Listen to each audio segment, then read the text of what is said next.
सोनू सूद की बहन मालविका बताती हैं कि जब उनका भाई नागपुर में इंजीनियरिंग का छात्र था, जब वह ट्रेन में सफ़र करता था तो ट्रेन के कंपार्टमेंट में टॉयलेट के पास जो छोटी सी खाली जगह होती है उसी पर सोकर घर आता था। उन्होंने बताया कि पिताजी उसे पैसे भेजते थे, लेकिन उसकी कोशिश हमेशा पैसे बचाने में थी। वह पिताजी की कड़ी मेहनत को ज़ाया नहीं करना चाहता था, इसलिए जब भी ट्रेन में सफ़र करता था वो इसी तरह आना जाना करता था। सोनू सूद ने अपने करियर की शुरुआत दिल्ली में मॉडलिंग से की थी। उनका प्लान था कि वह कुछ पैसे जमा करें और मुंबई रवाना होंगे।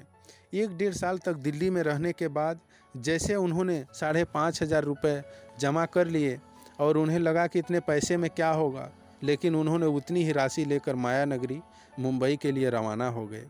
लेकिन 5,000 की राशि 4 से 5 दिन में ख़त्म हो गई। इसके बाद उनके दिमाग में ख्याल आया कि अब तो घर से मदद लेनी पड़ेगी। जब सोनू मुंबई में मॉडलिंग में स्ट्रगल करते थे तो एक ऐसे कमरे में रहा करते थे जहां करवट बदलने की भी जगह नहीं थी। कई बार उसे करवट बदलने के लिए खड़ा होकर एडजस्ट करना पड़ता था। हालांकि इसी मुश्किल भरे वक्त में सोनू के साथ वो हुआ जिसकी वो उम्मीद लगाए बैठे थे, यानी उन्हें उनका पहला ब्रेक मिल गया।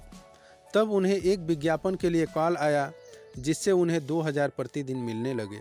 उन्हें लगा कि इस एड के बाद लोग हमें जानने लगेंगे।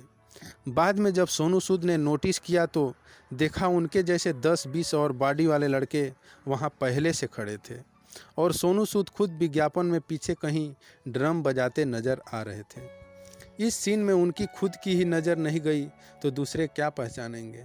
जब वे मुंबई में थे तब काम के लिए दूसरे से उम्मीद लगाते थे।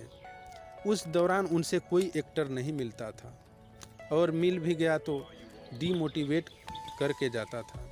कोई कहता था तुम हीरो बनने आए हो, वापस चले जाओ, तुमसे कुछ नहीं हो पाएगा। सोनू ने कभी दूसरे से प्रभावित नहीं हुए और अपने आत्मविश्वास को बरकरार रखा। बहुत दिन बाद जब उनकी फिल्म रिलीज हुई तो घर आकर उन्होंने कहा, आज मैं ट्रेन की सीट पर बैठ कर आया हूँ। इसी दौरान सोनू ने घर वालों को बताया था कि इससे पहले अक्सर ट्रेन में पेपर सीट पर बैठकर सफ़र करते थे। यह बात सुनकर उनके माता पिता की आंखें नम हो गई और आज सोनू सूद हिंदी फिल्मों के अलावा तमिल, तेलुगु, कन्नड़ और इंग्लिश फिल्म में भी काम कर चुके हैं। सोनू अपनी बॉडी बिल्डिंग के लिए भी पहचाने जाते हैं। तो दोस्तों, यह कहानी अच्छी लगी हो तो चैनल को सब्सक्राइब कर बेल आइकन प्रेस करना बिल्कुल न भूलें। धन्यवाद। जय हिंद।